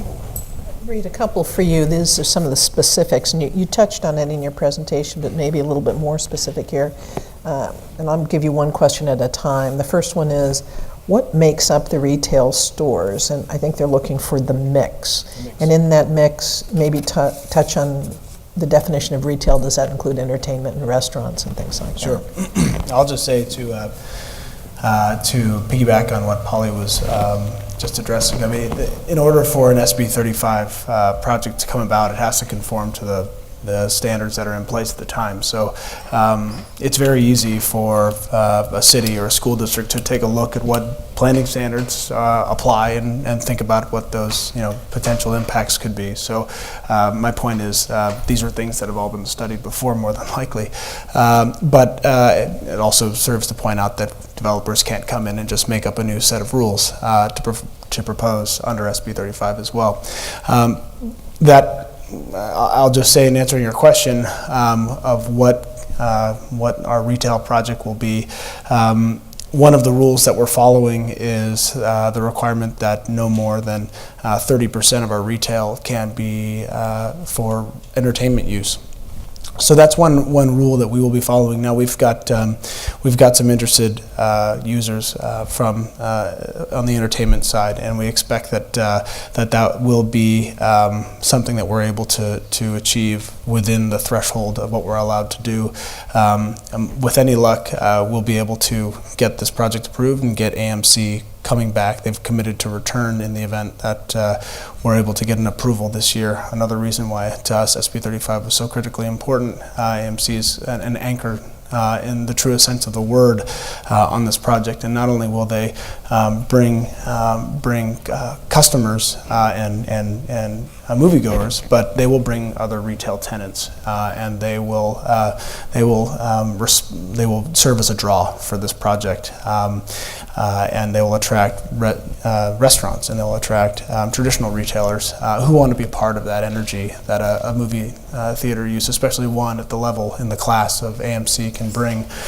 So we are excited about the entertainment component, because part of what this is not just creating a shopping environment, but also a vibrant 24-hour environment where people can feel like they can come, morning, day, and night, and have something to do at Vallco Town Center. And so, along the same lines, we're going to be bringing forward our ice uses as well as our bowling uses, and these have been communicated to us by this community over the past many years, are important elements of our retail plan. In addition to that, though, as you mentioned, there will be other true retailers. And we're looking at Stevens Creek Boulevard as being a great opportunity for anchorability for this project. We've got, in our current application, we've got the only instances of 2-story retail is on Stevens Creek Boulevard. And this isn't 2 unique tenants. This is one tenant existing on 2 floors along Stevens Creek, and these are in spaces of from 25 to 50,000 square feet. So not the department store tenants that we used to have anchoring these retail centers, but junior anchors that will continue to be the gateway, the retail gateway to these projects in the most strategic locations where we have most of the vehicle pass-by trips, and they will start these promenades that people will be able to enjoy as you enter and come into the project and arrive at those town centers, plazas that ultimately will serve as the heart of the project itself. So I just want to make sure we answered this person. So I think what I heard on the 400,000 square feet, about a third of it will be entertainment, 2/3 will be restaurants and traditional retail. And traditional retail, and again, we're going to have a variety of traditional retailers here. We'll also have new concepts. Obviously, one thing we're seeing is the advent of the relationship between physical stores and digital commerce. And so, one thing that we're looking forward to doing is providing a format for these internet presences, e-commerce presences, to be able to actually locate in brick and mortar spaces here at the Vallco Town Center. And so, so we'll have traditional retail where you just walk into a store and you'll see a lot of employees, and you'll see a lot of inventory, and then you'll also see showrooms where you won't see too many employees, and you won't really see any inventory at all other than what's merchandised in the showroom itself. So these are a variety of environments that our current application will support. As you look at it in detail, you'll see that retail spaces have a variety of depths and a variety of sizes, because we want to be creating a very diverse and interesting retailing experience with a number of different experiences supporting a number of different itineraries as we try to accommodate our residents, our workers, as well as, of course, our locals. Great. I have questions. We could be here till 11 o'clock tonight. These are great questions. So very quickly, if we could. Dan, is the green roof a part of an alternative for the specific plan? And if not, why not? Ooh, good, tough question. I mean, I guess through the course of the process since we started several months ago, I guess we didn't feel a huge majority. We didn't hear a majority of the community sort of beating the drum that they felt that they wanted the green roof, or not necessarily that they were against it, but it didn't, in our engagement, it didn't sort of rise to the top in terms of priority for I guess that's what we felt in sort of distilling that information. So I guess we wanted to show a series of other alternatives, ways that you could achieve a vibrant mixed use environment with a series of public spaces that doesn't have the green roof.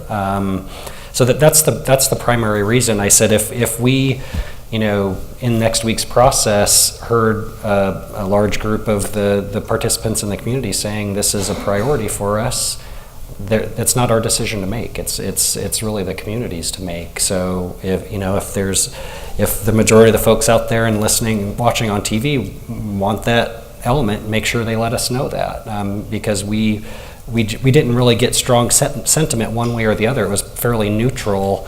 And so we didn't want to sort of pull it along in a way because we didn't feel it was a priority for the community. Good, thank you. I'm going to sort of amalgamate a couple of these questions. And this one's for David. And the essence of a couple of the questions is, where are you in evaluating the submission for SB 35? What's your timeline for evaluating Pretty it? close. I think we'll probably have a response back to the applicant probably in the next maybe 10 days. Okay. Okay, I'll take one. So this one is for Polly, and then for Reed, 30-second drill. Ready? Okay. What opportunities exist for easy partnerships? For example, would it be possible to have local schools provide art for the empty windows in the bridge over Wolf Road? I have never found any of those discussions to be complex, so I would say yes. We've talked about a lot of things. Adult ed, we've talked about an innovation center, a place where we can showcase kids, and I think that would include art. Good. Reed.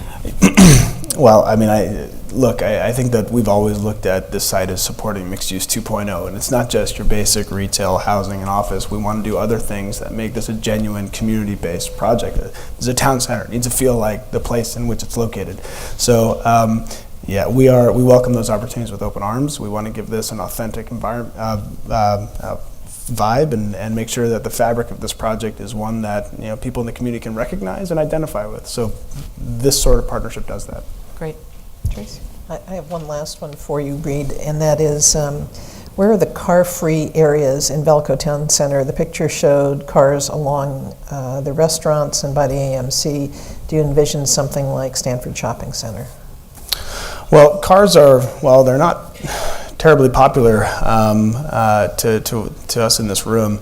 They're incredibly important to retailers, and if you create an environment that from the get-go says cars aren't welcome, then that is yet another challenge that you are imposing upon the future retail lease up or the attractiveness of the site to retailers. The car-free spaces that we would envision aren't necessarily those that I think pervade the site in terms of the actual design today, but from a programmatic standpoint over time, we think that we can close streets and find opportunities where we can not only have one-off events that of course the community would be behind and a part of, but also potentially explore opportunities as we focus more on autonomous vehicles, or certainly more on ride sharing. We can really focus how people arrive at the site and bring our retailers along about how the future of this place and this destination and our goals for placemaking can still provide a successful environment for them to be located in.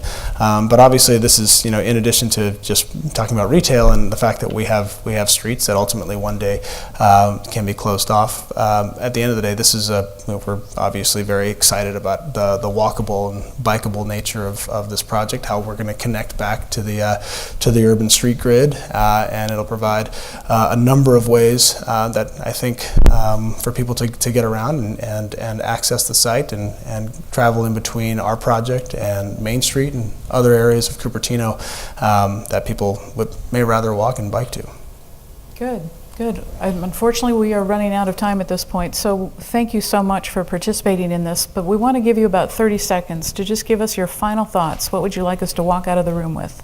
So we'll start with you.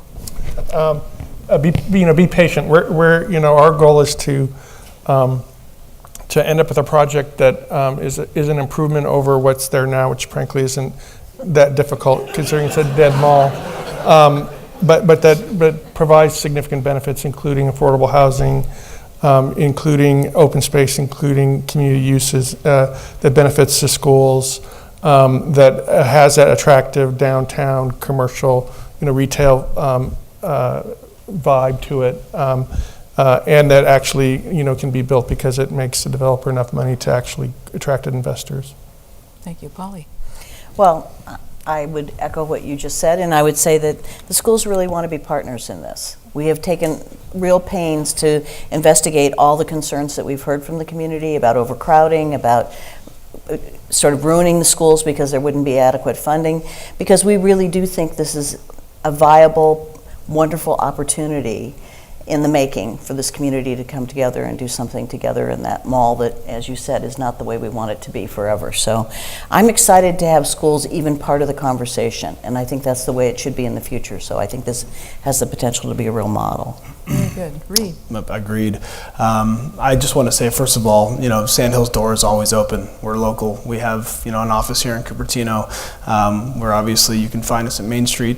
Our website is www.revitalizevallco.com, info@revitalizevallco.com. I see those emails, so please, send the emails or get in touch with us. And we would love to continue the conversation that we've been having for 4 years now. I would just say that, whether it's the SB 35 application or the Vallco specific plan that's now underway, there will be great deal of opportunity to provide input as to how this site is ultimately developed. And there's layers of opportunities for the community to have input on, especially in the SB 35 program, where we are going through and programming the site, and we are out there talking to potential users for the housing and as well as retailers, a number of things that we can do to create the partnerships that we've discussed tonight that we'd like to do if that is the ultimate scenario that we're pursuing. Of course, under the specific plan, there's going to continue to be community input, and we just want to know that we're listening. We're going to continue to be involved in this community, and we really welcome the outreach should you ever want to engage with us. We value that greatly. Thank you. Michael. And I just want to say we're in the midst of a humanitarian and a shelter crisis, and many of our families are suffering tremendously, and I just want to appeal to your humanity and your compassion. Please support affordable housing. It actually is a benefit to our communities and to our people, and it really represents the best that we are as we come together and care for for everyone in our communities. Good, Daniel. So I just want to encourage you, as you're envisioning and working with us to envision the future of this environment, the new downtown for Cupertino, think about the places you've traveled, whether it be in the United States, anywhere else in the world, and think about what elements made those places great and how could we translate that into the vision within the specific plan. I think of a really intriguing place that I traveled recently was Frankfurt, Germany. And it was a part of the downtown center that they actually just recently reconstructed. So they reconstructed it in the exact same street and block pattern as the historic downtown was before it got bombed out, but it was completely reconstructed with contemporary buildings. So it was a really interesting juxtaposition between sort of what makes a great urban framework with a series of really beautiful contemporary buildings. So I just encourage you to think about those places you've traveled to, that you've seen in books. Bring those ideas to us and work with, let us help you translate those into sort of elements that you'd like to see in this vision for your new downtown. Very good. I'm going to ask if you could remain seated for just like 60 seconds while I wrap up. Everybody stay seated. I got to stand up and go to the podium and move a slide. Excuse me for a minute. So while we're doing that, let's thank our guest speakers. Thank you.